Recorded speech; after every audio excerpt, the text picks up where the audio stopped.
જ્યારે પણ આપણે રસોઈમાં કંઈ જલ્દી બનાવવું હોય ને તો તરત જ વિચાર એવો આવશે કે આપણે શું બનાવશું કે જે ટેસ્ટમાં તો બહુ જ સરસ હોય, સામે હેલ્ધી પણ એટલું હોય. તો બહુ જ ઓછા સમયમાં બનતી એવી રેસિપી, અને એમાંય સૌથી વધારે ક્યારે પ્રશ્ન થાય કે સાંજના સમયે કે શું રસોઈ બનાવી. તો બહુ જ ટેસ્ટી અને ખૂબ જ જલ્દી બની જાય તેવો છોલે પુલાવ અને સાથે એકદમ ઠંડુ એવો દહીંનો રાયતો બનાવશું. અને એમાંય ગરમીનો સમય ચાલુ થાય ને ત્યારે તો કેવું કે એક વસ્તુ બનાવો અને આપણી રસોઈ તૈયાર થઈ જાય ને એ તો સૌથી બેસ્ટ રેસિપી. તો અહીંયા તો આપણે 1.5 વાટકી જેટલા જે બાસમતી ચોખા આવે ને એ લઈ લીધા અને એને બહુ જ સરસ રીતે એટલે કે 2-3 વાર એકદમ સારી રીતે ધોઈ લેશું, જેથી કરી વધારાનો સ્ટાર્ચ નીકળી જાય અને બનવામાં જરાય ચીકાસવાળા ન લાગે. અને આ બાસમતી ચોખાને ધોઈ લીધા પછી જરાકવાર માટે પલાળી રાખશું. જરાકવાર એટલે કેટલું કે 10 થી 15 મિનિટ, બહુ વધારે વાર સુધી આપણે એને પલાળવાના નથી. અને હવે વાત રહી છોલેની, તો છોલે તો અહીંયા મેં બાફીને જ રાખી દીધા હતા. તો કેવું કે થોડી વાર માટે એટલે કે 4-5 કલાક પલાળ્યા અને મીઠું નાખીને બાફી લીધા. અને છોલે તો આપણે અગાઉથી પલાળીને રાખી દીધા હોય કે બાફીને રાખી દીધા હોય ને તો આ પુલાવ તો બહુ જ સહેલો પડે. હવે મેઇન વસ્તુ આવી કે છોલે આપણે કેવા બાફવાના. તો છોલે આ રીતે પ્રેસ કરતાં 80 થી 90% જેટલા બફાણા હોય ને એટલા જ, જરાય આપણે વધારે પડતા નથી બફાવા દેવાના, કેમ કે આ પુલાવ આપણે કઢાઈમાં બનાવવાનો છે. આમ તો આ પુલાવ સીધો કુકરમાં જ છોલે સાથે બનાવી શકાય, પણ જરાક એકદમ છૂટો એવો હોય ને તો ખાવાની વધારે મજા આવે. તો કઢાઈમાં 3 ચમચી જેટલું ઘી ઉમેરી દીધું. હવે આમાં તો આપણી ચોઈસ કે ઘી તેલ મિક્સ કરીને પણ એડ કરવું હોય કે પછી એકલું તેલ. હવે એ સહેજ ગરમ થઈ જાય પછી 1 ચમચી જેટલું જીરું, ચપટી 1 જેટલી હિંગ અને ગરમ મસાલા આપણે બહુ વધારે એડ નથી કરવાના. 1 લવિંગ, 1 તજ, 4-5 મરી અને 1 મોટી ઇલાયચી, સાથે 1-2 નંગ જેટલા તમાલપત્ર.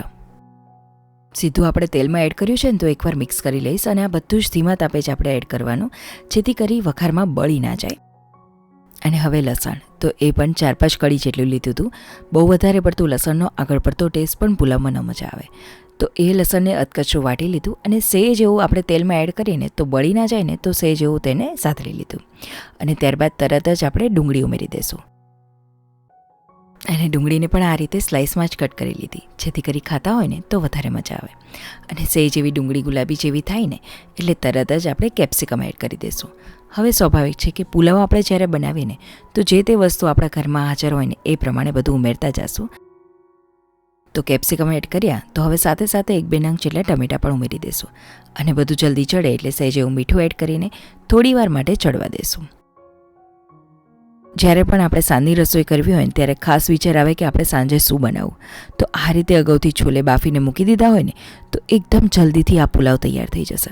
અને વળી ખાવામાં આ પુલાવ એટલો બધો ટેસ્ટી એવો લાગે છે ને તો તમે જરૂરથી ટ્રાય કરશો. અને વચ્ચે એક વસ્તુ તો હું જરૂરથી કહીશ કે જો તમને વિડીયોઝ ગમતા હોય તો જરૂરથી આ ચેનલને સબસ્ક્રાઈબ કરજો. ખૂબ ખૂબ આભાર. અને શાકભાજી થોડા ચડી જાય ને એટલે 1.5 ચમચી જેટલું લાલ મરચું પાવડર, અડધી ચમચી હળદર, 1 થી 1.5 ચમચી જેટલું ધાણા જીરું. હવે ચાટ મસાલો તો એ પણ આપણે અડધી ચમચી જેટલો અને અડધી ચમચી જેટલો ગરમ મસાલો એડ કરી દઈશું. આ રીતનો છોલે પુલાવ જ્યારે આપણે બનાવીએ ને ત્યારે થોડો ચાટ મસાલા પાવડર એડ કરી દઈએ ને તો બહુ જ ટેસ્ટી એવો લાગે છે. તમે જરૂરથી ટ્રાય કરજો. અને મસાલાઓ એડ કરીએ ને તો સહેજ એવા એ ગરમ થઈ જાય અને મિક્સ થઈ જાય ને પછી આપણે તેમાં છોલે એડ કરી દઈશું. જે લોકો રસોઈ કરતા જ હોય ને એ લોકો માટે તો આવા પુલાવ બનાવવા બહુ જ સહેલી વાત છે, પણ જેની શરૂઆત છે કે એટલા પ્રમાણમાં પ્રેક્ટિસ નથી ને એ લોકો માટે આ બધી વસ્તુ બહુ જ ધ્યાન રાખવાની કે પાણી કેટલું ઉમેરવું કે વસ્તુ આપણે કેટલી ચડવા દેવી. તો શાકભાજી આપણે એકદમ મીડિયમ એવા જ ચડવા દીધા અને ત્યારબાદ છોલે ઉમેર્યા. તો છોલે પણ કેવા બાફેલા, તો પ્રેસ કરતાં દાણો દબાઈ ખરો, એટલે કે આપણને કાચા ન લાગે પ્રેસ કરતાં, પણ એકદમ જલ્દીથી એ પ્રેસ પણ ન થઈ જાય, એટલે કે એકદમ જલ્દીથી તે તૂટી પણ ન જવા જોઈએ. તો જ પુલાવમાં આખા છોલે લાગશે, કેમ કે હજી આપણે ચોખા એડ કર્યા ને તો ફરી 15 મિનિટ માટે તો એને ચડવા જ દેવાના છે. અને હવે પાણી કેટલું ઉમેરવું ને તો એ પણ એટલું જ મહત્ત્વનું.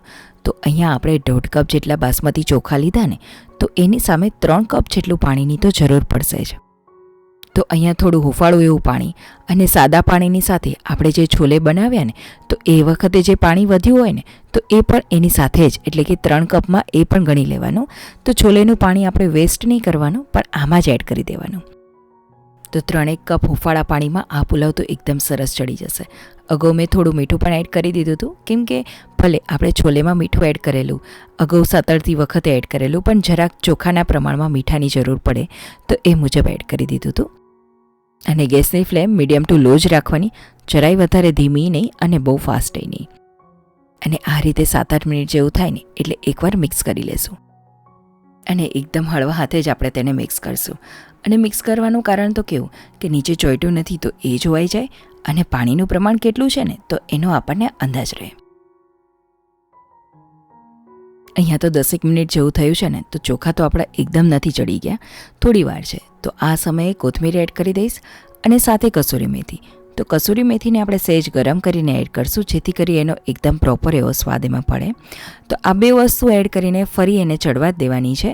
વચ્ચે આ રીતે ખોલીને આપણે ઉમેરી દીધું, જેથી કરી કેવું કે પુલાવમાં એનો એકદમ સરસ એવો સ્વાદ આવે. આમ ટોટલ 15 થી 20 મિનિટ જેટલું થયું ને તો હવે આપણે ચેક કરી લઈએ. પહેલાં તો આપણે પાણી જોઈ લઈએ. તો વચ્ચે આ રીતે ચમચો એડ કર્યો ને તો જોઈ શકાય છે કે બિલકુલ પાણીનો ભાગ નથી રહ્યો. અને સાથે આપણે ભાત પણ જોઈ લઈએ તો એકદમ સરસ એવા ચડી ગયા છે. તો આ પુલાવને તરત જ આપણે સર્વ નહીં કરી, એમ જ રાખી રાખશું. તો ત્યાં સુધીમાં આપણે એકદમ ટેસ્ટી એવું રાયતું બનાવી લઈએ. આમ તો રાયતું નહીં પણ ફ્લેવરવાળું દહીં જ કહી શકાય. તો બહુ જ સિમ્પલ એવું ફુદીનો, કોથમીર, આદું, મરચાં અને સાથે સ્વાદ પ્રમાણે મીઠું, સાથે શેકેલા જીરાનો પાવડર અને એકદમ ઠંડુ પાણી ઉમેરીને તેને આપણે પેસ્ટ બનાવી લઈશું. તો પુલાવને તો સિમ્પલ દહીં સાથે ખાઓ એના કરતાં તો બેટર છે કે આ રીતે ફ્લેવરફુલ દહીં બનાવીને ખાઈએ.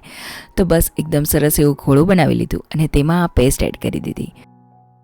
તો પુલાવ સાથે આ રીતે એકદમ ઠંડુ ઠંડુ ફ્લેવરફુલ દહીં ખાવાની મજા જ કંઈક અલગ છે.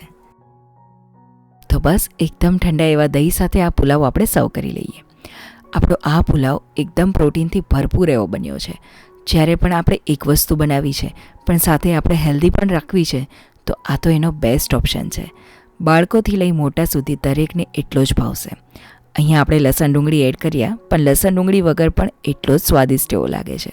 તમે જરૂરથી ટ્રાય કરજો. અને ટિફિન માટેનો તો આ સૌથી બેસ્ટ ઓપ્શન કે રાત્રે આપણે છોલે જો બાફીને રાખી દીધા ને તો સવારે સીધો આ રીતે કડાઈમાં વઘાર જ કરવાનો રહે અને 15 મિનિટમાં આપણી રસોઈ તૈયાર થઈ જાય.